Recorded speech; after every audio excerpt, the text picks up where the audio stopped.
মেয়েরা যে চলো না বিন, এটা আরশ ভাইয়ের নাটক দেখলে বুঝে যাবে। দেখেন আরশ ভাই ওই মেয়েটার অনেক সত্যিকারে ভালোবাসছে, কিন্তু আসলে এটা কিন্তু বাস্তবে হয়। আরশ ভাই যে একটা অভিনয়টা করলো, সে একটা অভিনয় করছে। তো আসলে আপনারা এই অভিনয়টা দেখলে আমার মনে হয় অনেক ভালো লাগবে।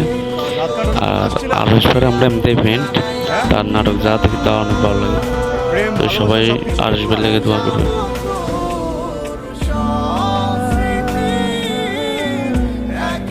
চাহিদা মিটানো থাকলে অন্য কাউকে মিটাইতা, আমার লাইফটাকে নষ্ট করলাম। অন্য কাউকে মিটাতে পারতো না। তুমি একটা চিপ, তুমি এত চিপ, তুমি এত চিপ। তোমাকে আমি সেই কখন থেকে বলতেছি, আমার বাবা আমার কথা বলতেছি, আমার ভাইয়ের কথা বলতেছি, তুমি একটু বুঝলা না? আমি বুঝছি, আমি তোমারটা বুঝছি, তুমি আমারটা বুঝলা না? তুমি আমাকে এত বাজে একটা কথা বললা। তুমি কি মানুষ? তুমি তো মানুষ না, তুমি তো একটা জানোয়ার। কেউ জানে না মনে কত সুখে সুখে লইছি, কত সময় নেই আর জানাইলাম বিদায়।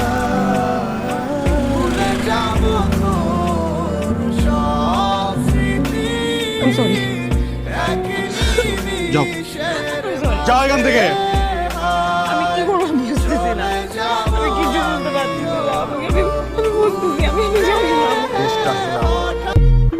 আমি আসলে একটা জানোয়ার, যে আমি তোমার মতো একটা মেয়েকে ভালোবাসছিলাম।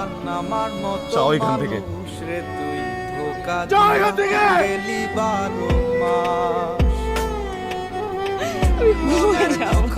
মনে চাইবা গেলাম রে তোর সুখের লাইগা, ভালো থাকিস ভুলিয়া আমায়। কেউ জানে না মনে কত সুখে সুখে লইছি, কত সময় নেই আর জানাইলাম বিদায়। ভুলে যাব তোর সব স্মৃতি, এক নিমিষের মাঝে হায় চলে যাব আমিও। কেমনে হয় রে এত পাষাণ, আমার মতো মানুষ রে ধোঁকা দিয়া গেলি 12 মাস।